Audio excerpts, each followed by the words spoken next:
Assalamualaikum warahmatullahi wabarakatuh. Saya Fikam Nur Zaman KH. Pada kesempatan kali ini, saya akan membawakan materi yaitu definisi dan ruang lingkup sosiologi. Nah, untuk mengefisiensikan waktu, maka kita langsung saja masuk ke dalam pembahasan. Pertama, dari pengertian dan definisi sosiologi itu. Sosiologi dapat dikatakan sebagai ilmu yang relatif masih baru, walaupun perkembangan sosiologi telah cukup lama. Istilah sosiologi diperkenalkan oleh Auguste Comte, seorang ahli filsafat dari Prancis pada tahun 1839. Auguste Comte membuat istilah sosiologi dari gabungan dua kata yang berasal dari bahasa yang berlainan, yaitu socius yang berasal dari bahasa Latin yang berarti kawan atau teman, dan logos yang berasal dari kata bahasa Yunani yang berarti kata atau berbicara. Jadi sosiologi berarti berbicara mengenai masyarakat. Setelah Auguste Comte memperkenalkan istilah sosiologi, kemudian banyak juga pendapat yang mendefinisikan sosiologi untuk memberikan rumusan, suatu definisi yang dapat mengungkapkan keseluruhan pengertian sifat dan hakikat yang dimaksud dari suatu kata atau ahli. Suatu kata atau kalimat karenanya suatu definisi tentang sosiologi adalah beraneka ragam, tetapi pada dasarnya masing-masing pendapat menunjukkan segi masyarakat dari berbagai sudut baik secara individu maupun kelompok untuk lebih mengenal apa sebenarnya sosiologi itu. Akan saya berikan beberapa definisi sosiologi dari berbagai pendapat. Pertama, dari Peter L. Berger, mengungkapkan bahwa sosiologi adalah studi ilmiah mengenai hubungan antar masyarakat dan individu.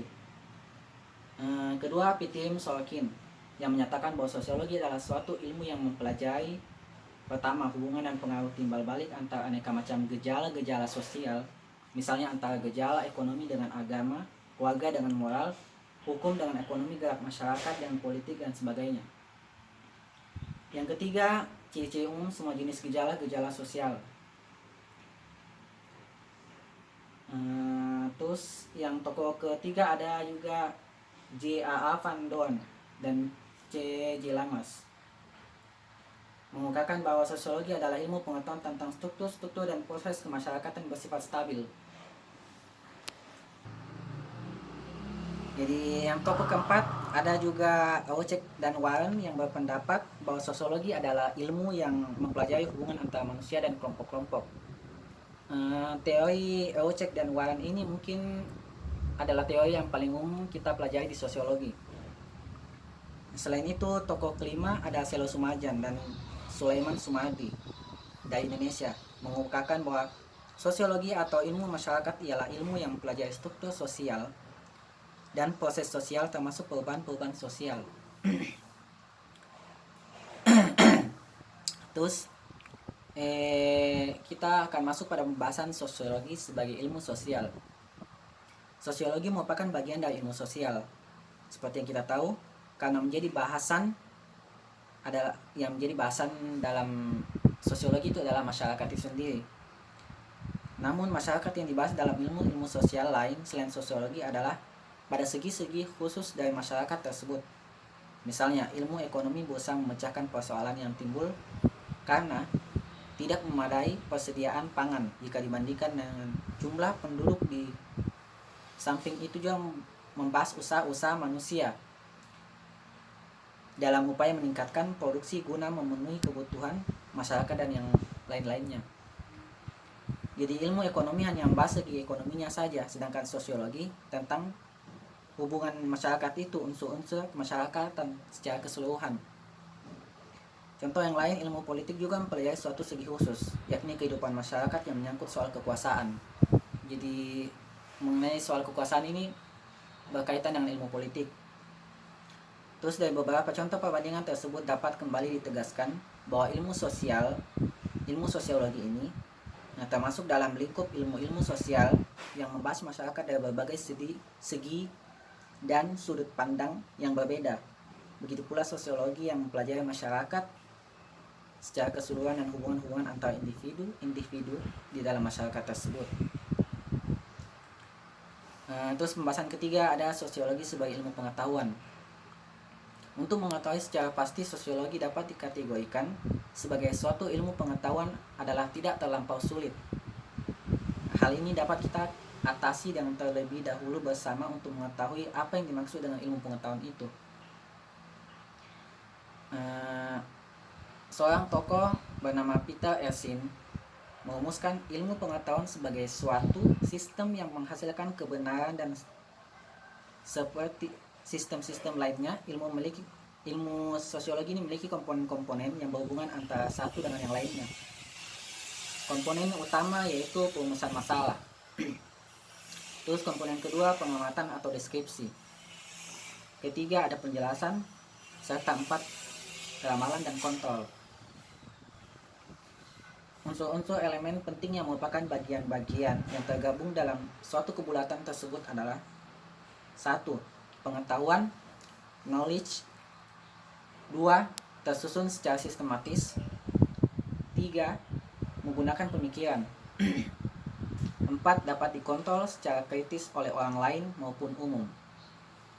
Dengan demikian, secara sederhana dapat dinyatakan bahwa ilmu itu meliputi: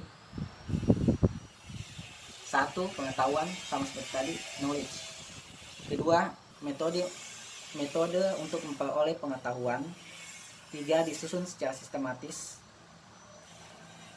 Selain itu ada juga kriteria agar suatu ilmu dapat diklasifikasikan sebagai ilmu pengetahuan, harus memenuhi 4 sifat, yaitu: 1. Pertama, bersifat empiris. Yang kedua, bersifat teoritis. Ketiga, bersifat kumulatif. Keempat, bersifat non-etis.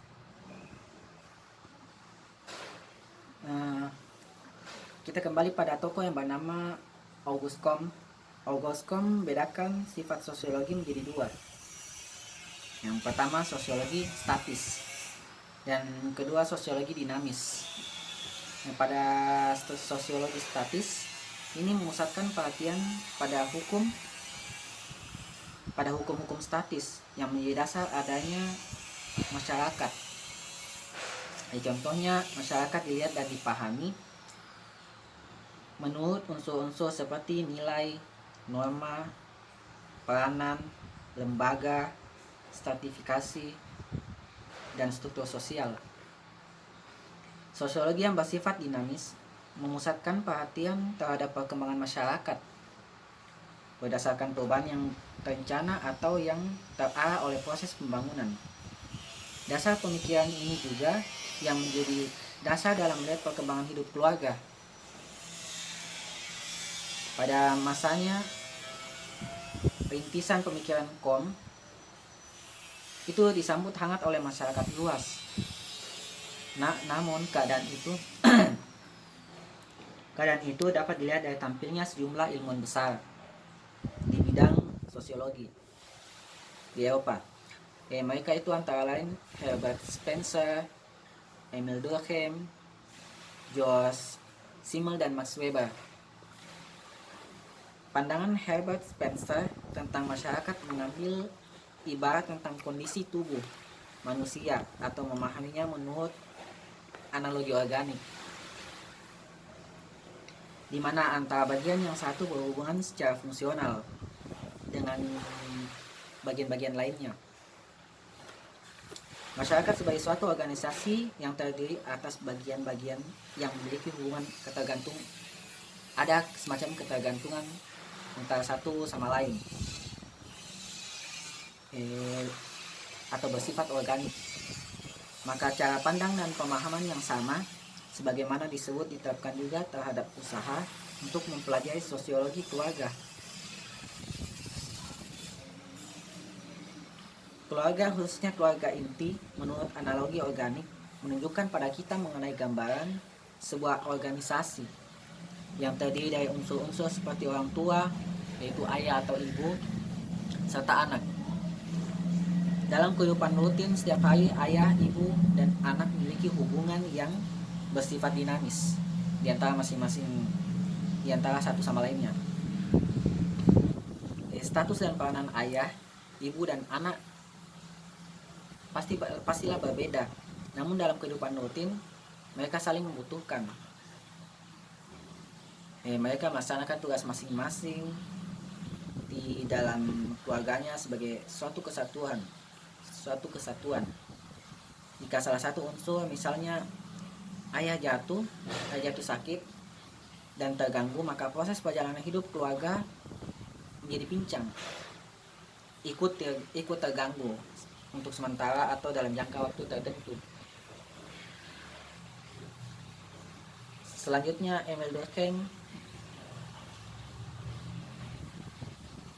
Jadi Emil Durkheim juga mengemukakan cara pandang dalam memahami masyarakat secara fungsionalisme. Cara pandang ini dilakukannya dengan menelusuri fungsi dari berbagai elemen-elemen sosial, misalnya norma, nilai, status, dan peranan sosial sebagai pengikat sekaligus pemelihara keteraturan sosial di masyarakat. Pendekatan yang sama seperti itu dipergunakan pula dalam mempelajari sosiologi keluarga.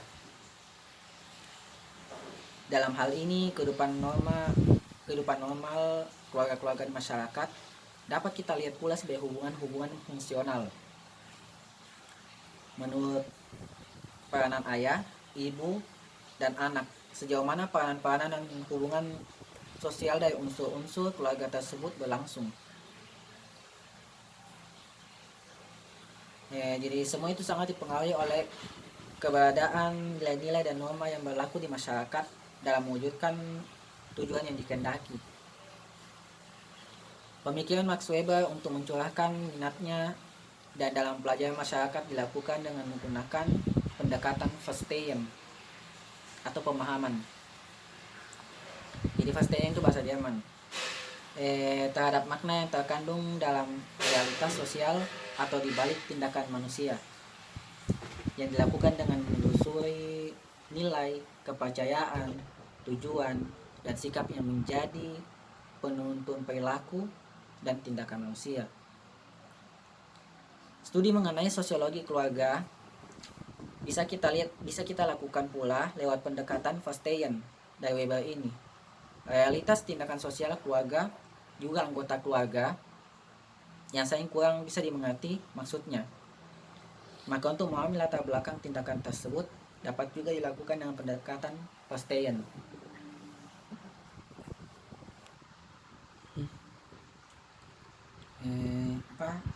Kita masuk lagi pada sosiologi keluarga. Keberhasilan atau kegagalan keluarga menjalankan fungsi dapat kita pahami dari realitas atau kenyataan sosial yang ada, yang terjadi. Kenyataan-kenyataan itu merupakan wujud dari hasil tindakan sosial individu-individu. Ya, unsur-unsur keluarga itu seperti tadi ada ayah, ibu, dan anak. Pemahaman lebih lanjut dari tindakan sosial tersebut bisa juga ditelusuri maknanya dari hal-hal atau segala sesuatu di balik tindakan tersebut. Hal-hal tersebut berupa nilai sosial, kepercayaan, sikap, dan tujuan yang semuanya itu menjadi penuntut tindakan seorang individu atas nama dirinya sendiri maupun keluarga dalam mewujudkan cita-cita atau sebaliknya.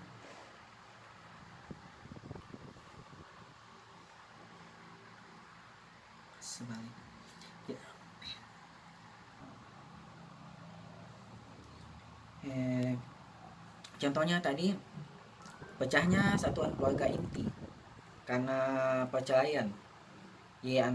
Antara lain dapat dijelaskan dari lemahnya sendi-sendi hubungan sosial anggota keluarga misalnya antara suami dan istri karena saling curiga atau rentannya kepercayaan yang tidak dapat dikendalikan dan sebagainya. Seluruh pemikiran mengenai studi kemasyarakatan dan keluarga yang berkembang di Eropa telah meletakkan dasar bagi perkembangan pemikiran selanjutnya. Jasa besar para pemikir tersebut mendorong tumbuh dan berkembangnya pemikiran sosiologis serta mengkondisikan lahirnya berbagai pendekatan baru dalam mempelajari masyarakat itu dan keluarga, termasuk juga keluarga. Hal ini memiliki arti penting bagi perkembangan studi sosiologi dan sosiologi keluarga ke depan. Pemikiran-pemikiran tersebut juga mengantar dan mengenalkan kita dalam mempelajari masyarakat dan keluarga. Kita mendapatkan substansi pokok dan arah tentang apa, ke arah mana, dan mengapa mempelajari sosiologi keluarga. Namun ada baiknya kita teruskan pembelajaran ini dengan memahami terlebih dahulu tentang pengertian keluarga. Sebelum berlanjut pada sosiologi keluarga, pengertian mengenai keluarga memiliki padanan istilah kata dan kata yang artinya sama. Jadi hampir sama dan bahkan berbeda. Mari kita coba perhatikan pengertian mengenai keluarga. Jadi keluarga ialah suatu kumpulan manusia yang dihubungkan dan dipertemukan melalui pertalian atau hubungan darah, perkawinan, atau melalui adopsi pengambilan anak angkat. Jadi di barat negara-negara industri Eropa dan Amerika Utara yang masyarakatnya hidup dan bekerja di bidang industri, maka keluarga didefinisikan sebagai satu satuan sosial terkecil yang mempunyai hubungan darah atau memiliki pertalian hubungan sah melalui perkawinan, pengambilan anak angkat, dan sebagainya. Secara umum, keluarga inti yang kita kenal memiliki komposisi unsur yang terdiri atas ayah, ibu, dan anak-anak. Hubungan-hubungan sosial keluarga berlangsung intim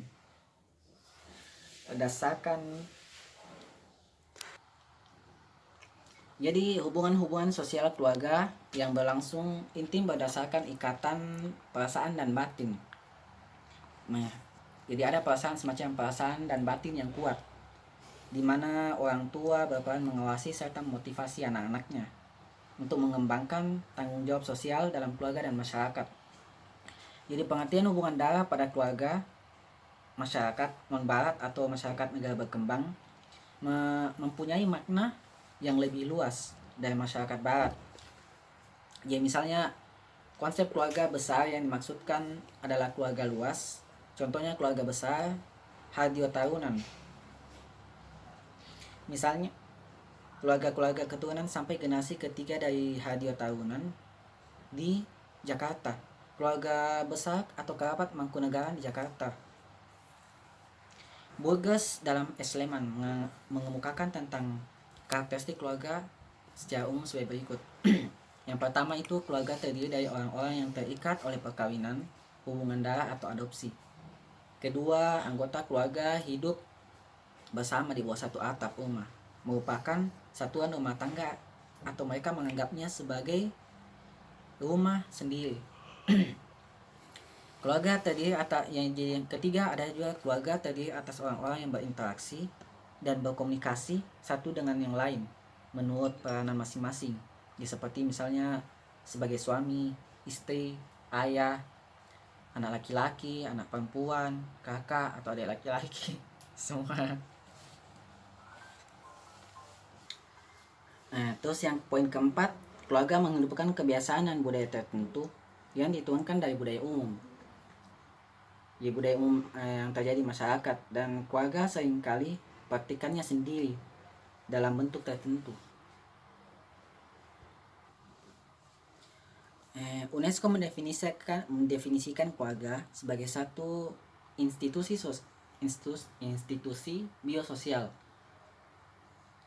yang terbentuk oleh sedikitnya 2 orang dewasa laki-laki dan perempuan yang tidak memiliki hubungan darah, tetapi terikat tali perkawinan dengan atau tanpa atau belum memiliki anak. Sedikitnya keluarga berfungsi memenuhi dan memuaskan kebutuhan lahir dan batin, termasuk kebutuhan seksual. Jadi berikut ada definisi sosiologi yang dibukakan oleh P.T.M. Sorkin.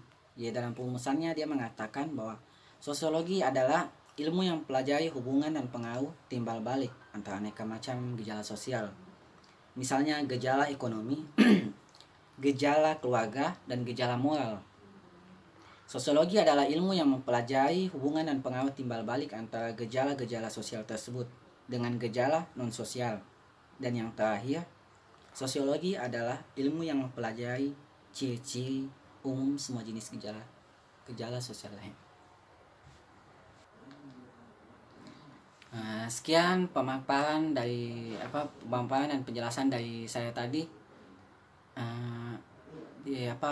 Kurang dan lebihnya mohon dimaafkan, dan semoga apa yang saya sampaikan tadi bermanfaat bagi kalian semua.